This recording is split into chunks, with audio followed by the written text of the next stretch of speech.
Madridista, mau outfitmu kelihatan beda saat nobar? Atau pengen ngeledek fans sebelah karena 0 trofi? Buat mengenang momen bersejarah, Starting 11 luarin merchandise kaos spesial edisi Real Madrid Super Cup 2024 winner. Info aja nih Madridista, setelah pre-order kami tutup, kaos ini tidak akan dicetak ulang. Buruan, pre-order sekarang. Klik website di deskripsi ya.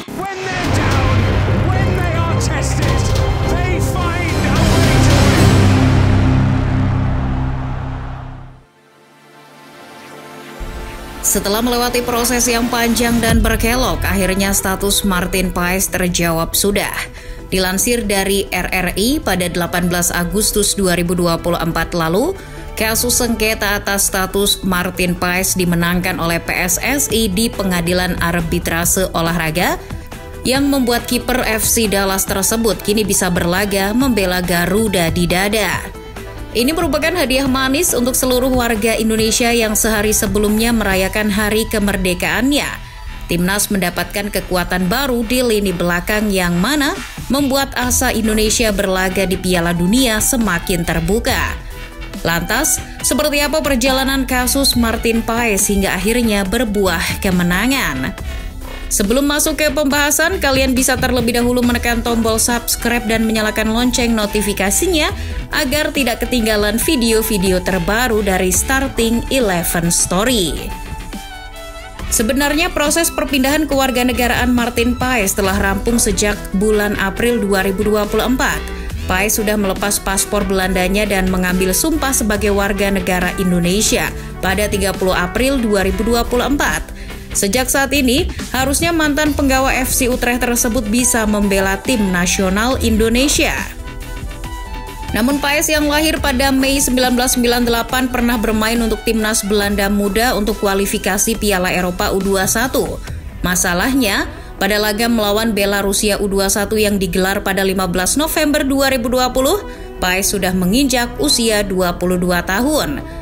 Laga tersebut membuat proses perpindahan federasi Martin Paes terganjal, sebab ada aturan FIFA yang dilanggar jika Martin Paes berpindah federasi, yakni pasal 9 ayat 2 yang berbunyi, ketika diturunkan dalam pertandingan resmi terakhirnya dalam kompetisi apapun untuk asosiasinya saat ini, ia belum menginjak usia 21 tahun.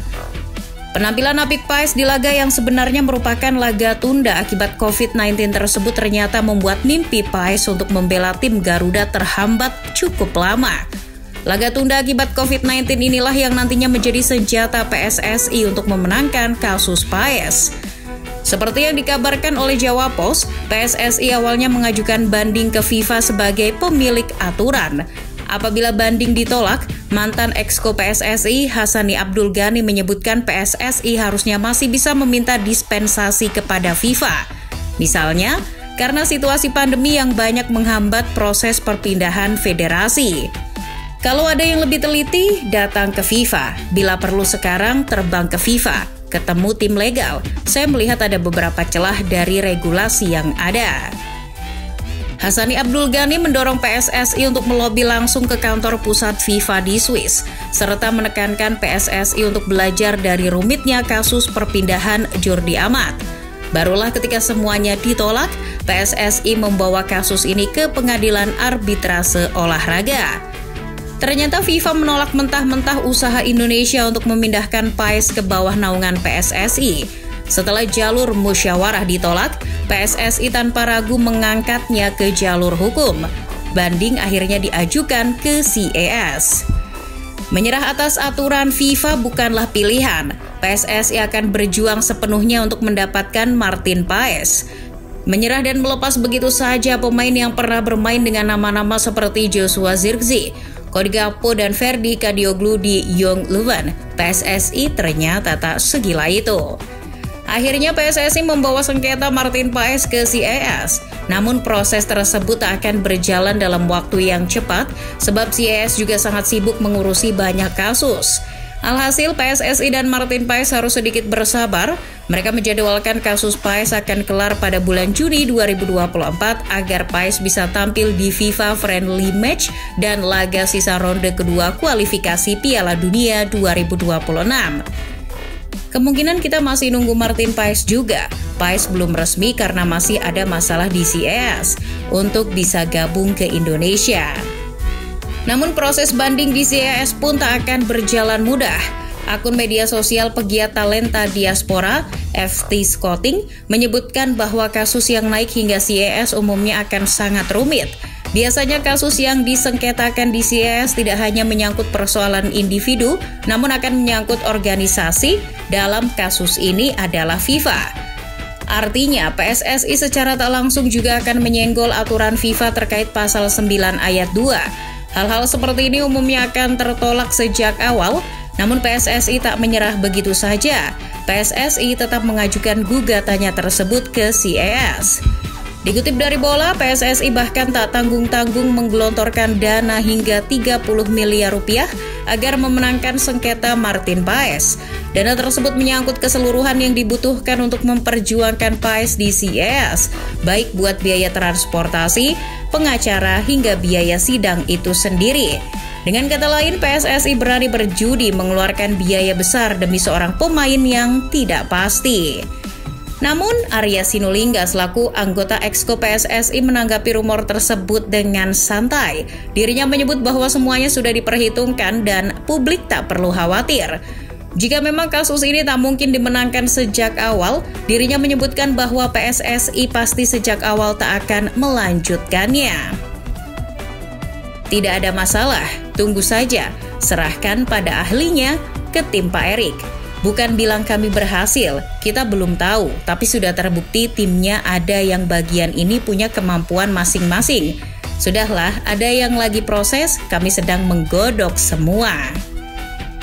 Sialnya kasus ini molor cukup lama. Pada awal bulan Juli 2024, Solo Post menyebutkan bahwa kasus Martin Paes belum masuk ke jadwal sidang CES, setidaknya hingga jadwal sidang Oktober 2024.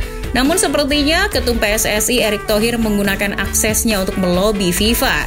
Melalui Instagram pribadinya, Erick Thohir terlihat melakukan pertemuan dengan Ketua FIFA Gianni Infantino pada akhir Juli 2024.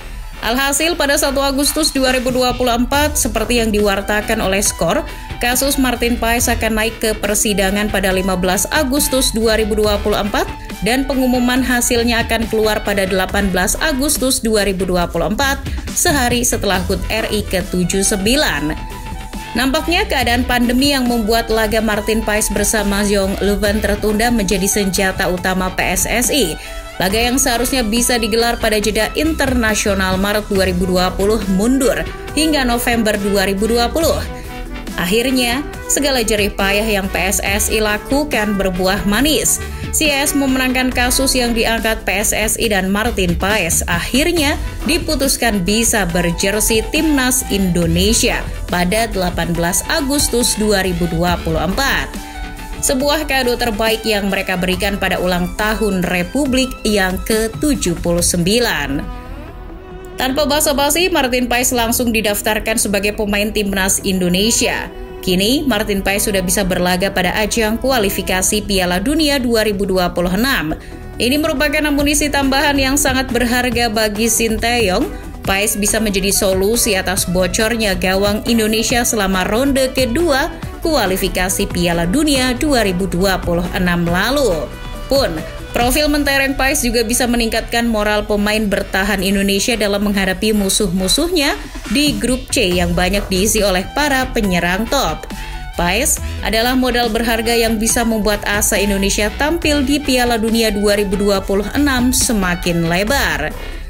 Selain itu, anekdot bahwa FC Utrecht adalah akademi Timnas Indonesia pun menjadi semakin kuat dengan berlabuhnya pemain yang masih keturunan Pare Kediri tersebut. Martin Paes merupakan mantan pemain muda klub yang juga berwarna merah putih tersebut. Debutnya di Timnas nanti akan membuatnya sejajar dengan Stefano Lillipali, Mark Klok hingga Shiny Patinama.